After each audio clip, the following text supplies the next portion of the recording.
você contasse a história do judaísmo no mundo e depois no Brasil.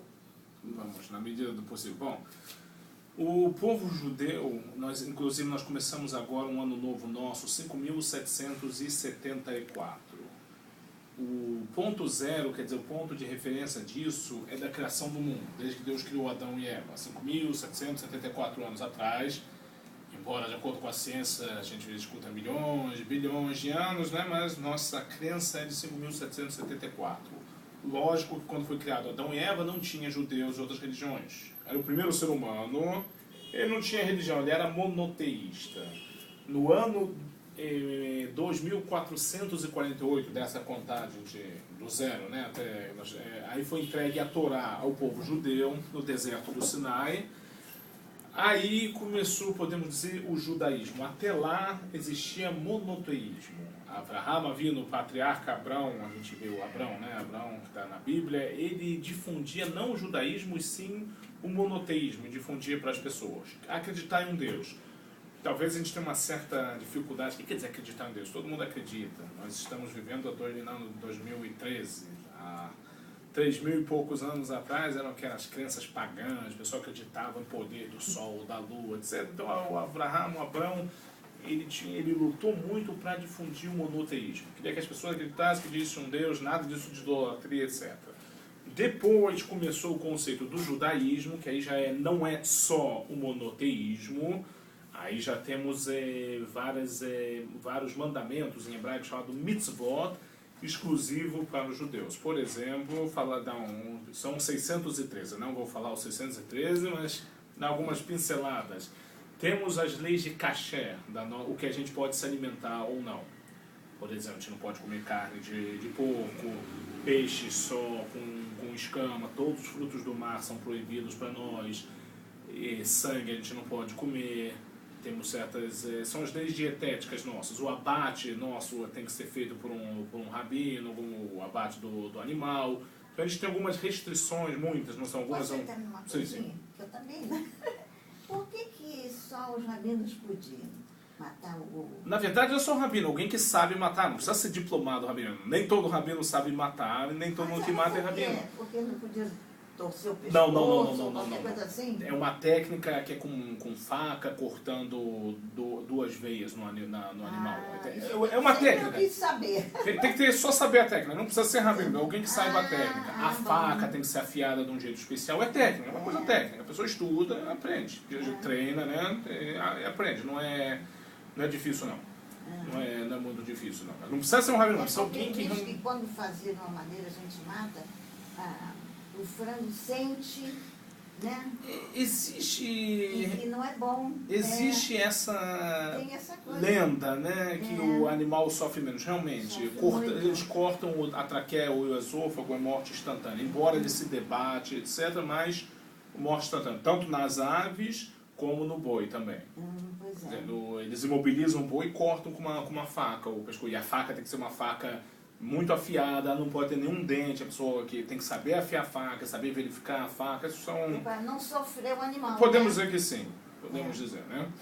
Essa é uma das pequenas coisas que a Torá, ela prega para os judeus. A Torá, a nossa Bíblia, prega para os judeus. Não quer dizer que alguém que não seja não pode. Alguém que não é, ele quer cumprir essas leis das dietas kasher, ele pode.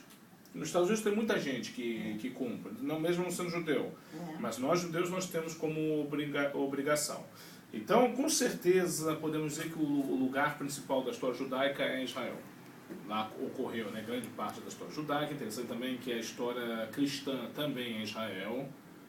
Não é em Roma, no Vaticano, né? A Vila Dolorosa, toda aquela última ceia, tudo isso aconteceu em Israel. Jesus ele vivia em Israel, né? Ele não vivia no Vaticano. Você tem uma grande influência lá em Jerusalém, uma parte chamada parte cristã, onde tem Via Dolorosa, Santo Sepulcro, é uma coisa importantíssima para a religião católica, né?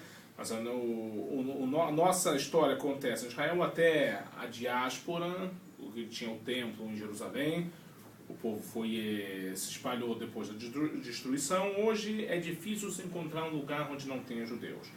coisa de uns 200 anos atrás, acho que não tinha ainda judeus na América, em toda a América. Não, nos Estados Unidos já tinha, que a tradição diz que os judeus portugueses que foram para a Holanda vieram para o Brasil, que era na época de Maurício de Nassau, né, invasão holandesa, tinham muitos judeus, depois eles foram para Nova York e fundaram lá Nova York. Mas, com certeza, 500 anos atrás não tinha no continente americano judeus. Hoje tem, mas são comunidades recentes, podemos dizer. Passando aqui para nível do Brasil, vamos talvez nos concentrar mais no Rio de Janeiro, né, que é onde todo mundo aqui mora no Rio, eu também, sou carioca, moro aqui, é mais fácil. A gente tem relatos de judeus aqui mais ou menos no começo do século XX. No comecinho de 1900 já tinham judeus. Eles vieram ou do Líbano e da Marrocos, já tinha até um pouquinho antes, ou eram da Alemanha, da Polônia. E uma coisa que também a mim me chama a atenção, muitos chegaram assim sem condições financeiras, pessoas assim bem fugindo, né, de alguma desgraça, perseguição, e logo se preocuparam em construir uma sinagoga. Você tem aqui algumas sinagogas bem antigas, você tem uma sinagoga em Recife, ela hoje é museu, ela não funciona, ela é datada de 1600, século 17, foram esses judeus holandeses, quer dizer, vieram refugiados do Brasil, construíram uma sinagoga.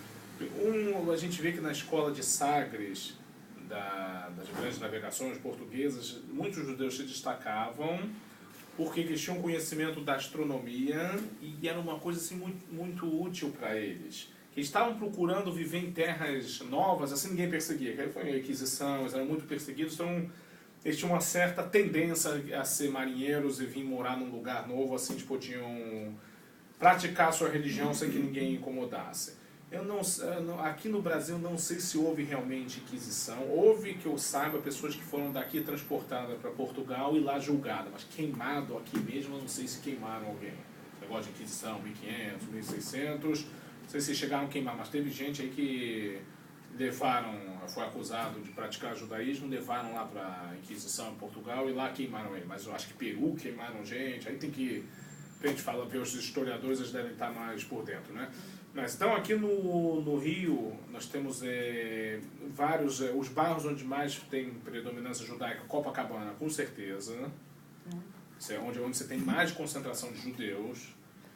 Você tem um pouquinho aqui no Leblon, mas não tanto como Copacabana. Ipanema tem alguma coisa, Tijuca tem bastante, Botafogo. Isso agora, né, em 2000, a partir da década de 70. Mas, por exemplo, você tinha muito no subúrbio, em Olaria, Ramos, Cascadura, Madureira, Meier, esses lugares você tinha muitos judeus. Hoje não restaram muito não, hoje eles estão mais concentrados nesses bairros que eu falei.